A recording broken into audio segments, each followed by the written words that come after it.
ये बहुत पुराना कॉन्सेप्ट है। एक्चुअली ये ट्रेडिशन है जो इस्लामिक उससे निकला है वक्फ। और इसमें जो भी व्यक्ति अपनी प्रॉपर्टी डोनेट कर देता है वो अल्लाह के नाम पे हो जाती है, यानी कि भगवान को या फिर गॉड को दे दी गई है। अल्लाह को अगर ये प्रॉपर्टी दे दी गई, उसके बाद में वो प्रॉपर्टी वापस नहीं मिलेगी। वो हमेशा के लिए उसी की हो जाएगी और उसमें से कोई क्लाइम और ऐसी चीजें नहीं कर सकते हो जब एक बार आपने प्रॉपर्टी दान दे दी। प्रॉपर्टी क्या दान, जैसे मस्जिद हो गई, जैसे स्कूल हो गए, या फिर मदरसा हो गए, ऐसी प्रॉपर्टी दान करी जाती हैं। या फिर कोई जमीन हो गई किसी की, वो सारी चीजें अगर एक बार दान कर दी तो फिर वो दोबारा से नहीं होगी। वो उसी प्रोफेशन से चलेंगे, यानी कि उसका कंट्रोल वक्फ बोर्ड का होगा उसके ऊपर, और वक्फ बोर्ड उसे कंट्रोल करेगा। उसी के रूल और नियम से वो चीजें चलेंगी। अब उसको वापस नहीं किया जा सकता है कभी। इंडिया की बात करें तो इंडिया में ये कहानी शुरू होती है मुगल्स के टाइम से, जब बाबर, अकबर, औरंगजेब के टाइम से। तो इंडिया में ये तब से चलता आ रहा है। फिर उसके बाद में इंडिया में ब्रिटिश का राज होता है, अंग्रेज आ जाते हैं इंडिया में। तो 1913 में वो एक एक्ट बनाते हैं, मुसल्लम वक्फ वैलिडेटिंग एक्ट बनाते हैं। वो कंट्रोल करता है कि इसके रूल्स नियम्स क्या होंगे, इससे कंट्रोल कैसे रहेगा। तो क्योंकि इसको लीगल प्रोटेक्शन मिल सके। असली गेम चेंजर आता है 1954 में, जब इंडिया का पहला मुस्लिम एक्ट आता है। इसमें क्या क्या, हर स्टेट में एक वक्फ बोर्ड होगा और उसका स्टेट का कंट्रोल होगा। और उस स्टेट के, इंडिया के सारे स्टेट में जितनी भी प्रॉपर्टीज हैं वो स्टेट की जितनी भी प्रॉपर्टीज हैं वो स्टेट में कंट्रोल करेगा वक्फ बोर्ड। और बाद में इसे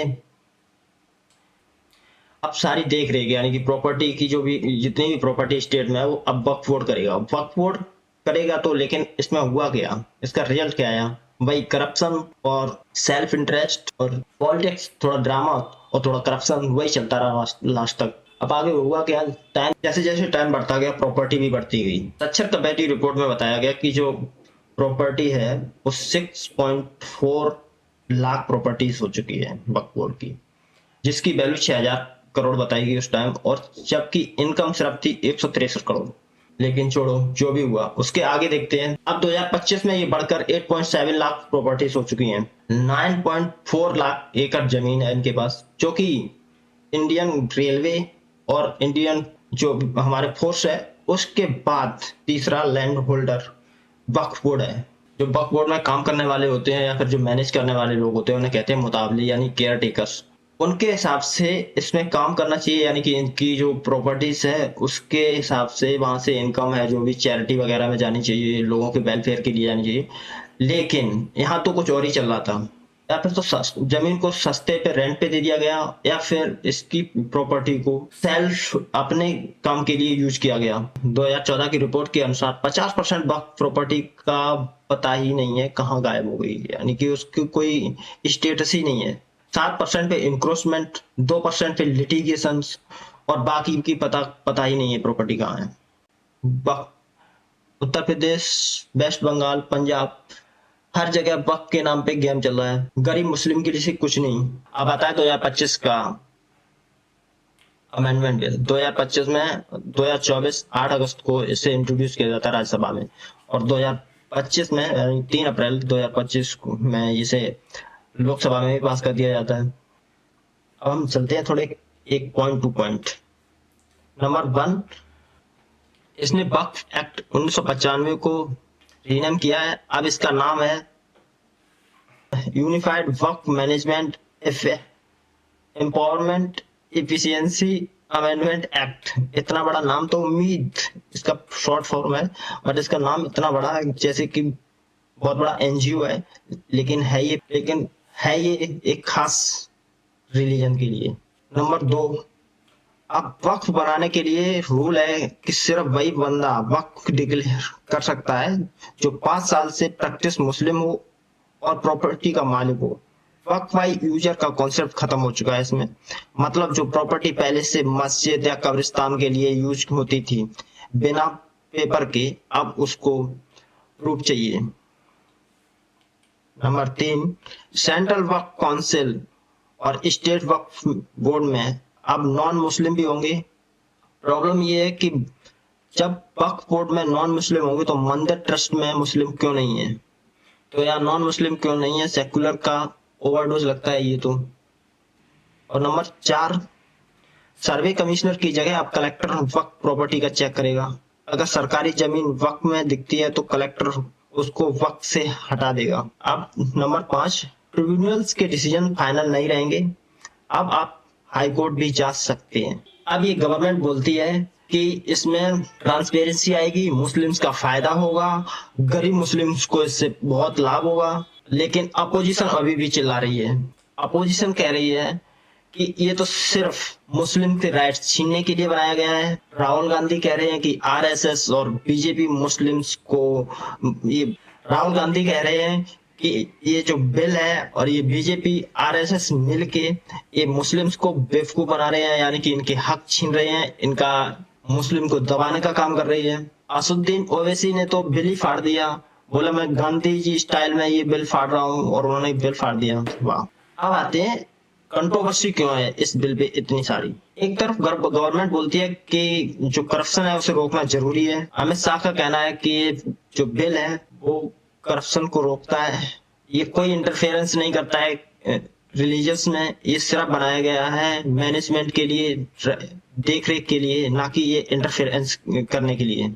लेकिन मुस्लिम्स और अपोजिशन का गुस्सा अपने अलग ही लेवल पे चल रहा है। All India Muslim personal law board ने कहा ये वक्फ को खत्म करने की साजिश है, ये बहुत बड़ा एक इशू है जो नॉन मुस्लिम का वक्फ बोर्ड में आना। और अपोजिशन का कहना है कि हिंदू एडॉपमेंट में तो सिर्फ हिंदू होते हैं, गुरुद्वारा में भी कोई बाहरी मुस्लिम्स और या फिर कोई बाहरी समुदाय से नहीं होता है, ना हिंदू ना मुस्लिम कोई, वो सिर्फ सिख ही होते हैं उसमें। अब इसमें सब में गवर्नमेंट का जवाब क्या है? इस सब में गवर्नमेंट का जवाब है वक्फ स्टैट्यूटरी बॉडी है, सेकुलर बॉडी है, इसलिए इसमें मुस्लिम हिंदू सारे होने चाहिए। अगर सेकुलर बॉडी है तो मंदिर भी तो इसके अंदर आते हैं गवर्नमेंट के कंट्रोल में, वहां क्यों नहीं सेकुलरिज्म है? फिर आता है Waqf board by user. Waqf board by user का मतलब होता है कि कोई भी property Waqf board by user, इसका भी खत्म होना। ये रूल पहले से था कि अगर किसी जगह पे, ये रूल पहले से था कि अगर कोई जगह सालों से मस्जिद या कब्रिस्तान के लिए यूज होती थी तो वो वक्फ में मानी जाती थी, बिना पेपर के अप्रूव चाहिए। अपोजिशन ने कहा ये पुरानी मस्जिदों को खत्म कर देगा। लेकिन बिल में एक क्लॉज है कि जो पहले से रजिस्टर्ड है वो सेफ रहेगा जब तक डिस्प्यूट ना हो। थोड़ी सी रिलीफ है बट कंफ्यूजन अभी भी है। अब असली सवाल ये है, अब असली वजह है, इस बिल से किसको फायदा होगा?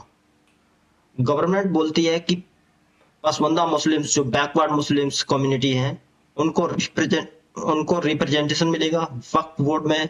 वुमेन को भी इनहेरिटेंस राइट मिलेगा पहले वक्फ बनने से पहले, मतलब थोड़ी सी जेंडर इक्वलिटी भी ऐड कर दी है।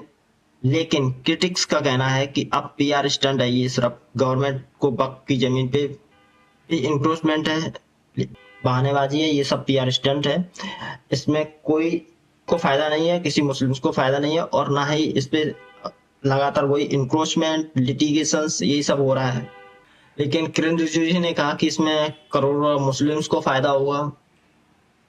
लेकिन भाई क्या फायदा होगा करोड़ों मुस्लिम्स को? पहले देखो 50% प्रॉपर्टी का तो पता ही नहीं ऑलरेडी, करोड़ का फायदा कैसे होगा? कलेक्टर को ऑलरेडी पावर दे दी गई है, सारी जमीन पे वक्फ।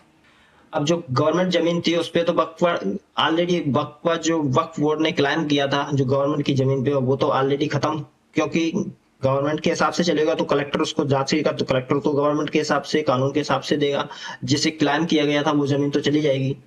गवर्नमेंट का कहना भी है कि ये गवर्नमेंट जो कर रही है, तो अपोजिशन कह रही है कि जो भी कर रही है ये सब प्लान है जो वक्फ की प्रॉपर्टी को अपने कब्जे में लेने का। 3 अप्रैल 2025 को 14 घंटे डिबेट होने के बाद राज्यसभा ने ये बिल पास कर दिया।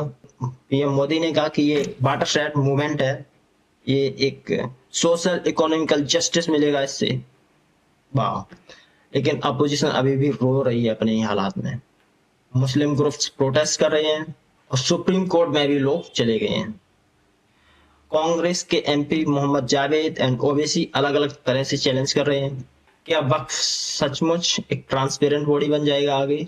या बस ये चैलेंज ही रहेगा बोलने के लिए? अब ये तो आगे देखा जाएगा क्या हो रहा है इसमें, क्या हो रहा है आगे इसमें। हमारे यहाँ हर बिल के साथ ड्रामा फ्री में मिलता है। इस तरह के जो बिल्स आते हैं उनमें ड्रामा होता ही है, क्योंकि चाहे वो मुस्लिम वेलफेयर के लिए हो, चाहे वो हिंदू वेलफेयर के लिए हो, चाहे वो अलग वेलफेयर के लिए हो, उसमें अगर थोड़ा भी रिलीजन का इन्वॉल्वमेंट है तो उसमें हंगामा डेफिनेटली है।